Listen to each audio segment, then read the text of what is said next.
Viewers, আসসালামু আলাইকুম। আজকে আমার শখের বাগান থেকে কি তুললাম আপনাদের সাথে শেয়ার করব। তাই আসেন আপনাদেরকে সাথে নিয়ে আমি এইগুলা সব তুলি আজকে। এই যে দেখেন, মাশাআল্লাহ অনেকগুলা চিচিঙ্গা আমার ধরেছিল। এই যে দেখেন, কয়েকটা চিচিঙ্গা আজকে পেরে নিচ্ছি। তাই ভাবলাম আপনাদের সাথে একটু শেয়ার করি। এই যে দেখেন, সবাই মাশাআল্লাহ বলবেন, আল্লাহুম্মা বারিক। এই যে দেখেন, এত ফ্রেশ, এগুলা খেতে আসলে অনেক ভালো লাগে। মাশাআল্লাহ, এই গার্ডেনের করার অন্য একটা রিজন থাকে, একদম ফ্রেশ আমরা এগুলা পেয়ে থাকি। এখানে দেখেন কচুগুলা কি সুন্দর হয়েছে। সব কচু আমার টবের মধ্যে।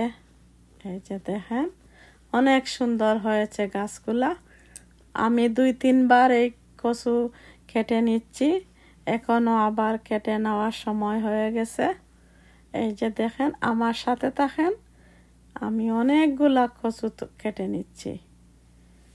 আলহামদুলিল্লাহ, একদম ফ্রেশ কচু খেতে স্বাদই অন্যরকম হয়। এই যে দেখেন, অনেকগুলা হয়েছে। মাশাআল্লাহ মাশাআল্লাহ, একদম ফ্রেশ, কেটে এনে রান্না করে খাওয়া যায় এখানে। এই যে দেখেন, তাই ভাবলাম আপনাদের সাথে একটু শেয়ার করি। আরও কি তুলি, আপনারা সাথে থাকেন, দেখতে থাকবেন। এই যে দেখেন, কচুগুলা দেখে আসলে অনেক ভালো লাগে, মনে হয় না কাটার জন্য।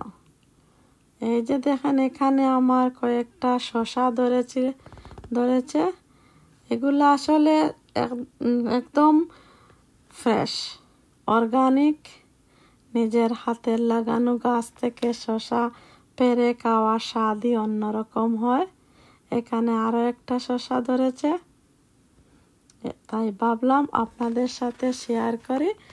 আপনারা যে যেখান থেকে আমার আজকের এই ভিডিওটা দেখতেছেন, আপনাদের সবাইকে জানাই অসংখ্য ধন্যবাদ। আর আপনারা কমেন্ট করে জানাবেন আপনাদের কাছে কেমন হয়েছে। আজ ভালো থাকেন। এই যে দেখেন, আমার বাগানের শিম গাছগুলা মাশাআল্লাহ মাশাআল্লাহ অনেক বড় হয়েছে। 2-3 তরকারি খেয়েছি, তাই ভাবলাম আপনাদের সাথে একটু শেয়ার করি। অনেক ফুলও আছে, জানি না এই ফুলগুলা কতটুকুন আটকে থাকবে, কারণ এখানে সকালবেলা এখন প্রচুর ঠান্ডা পড়ে যায়। এই যে দেখেন, হরেক রকমের শিম আছে এখানে।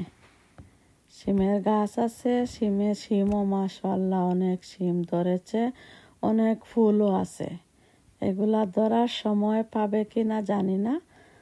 এই যে দেখেন, মাশাআল্লাহ মাশাআল্লাহ অনেক সুন্দর। এই শিমগুলা খেতে আসলে অনেক ভালো লাগে। তাই আপনারা সবাই আমার ভিডিওটা দেখতে থাকেন, ভালো থাকেন যে যেখান থেকে দেখছেন। আমি এখানে শেষ করব আমার ভিডিওটা। আপনারা সবাই ভালো থাকেন, সুস্থ থাকেন, নিরাপদে থাকেন। আসসালামু আলাইকুম।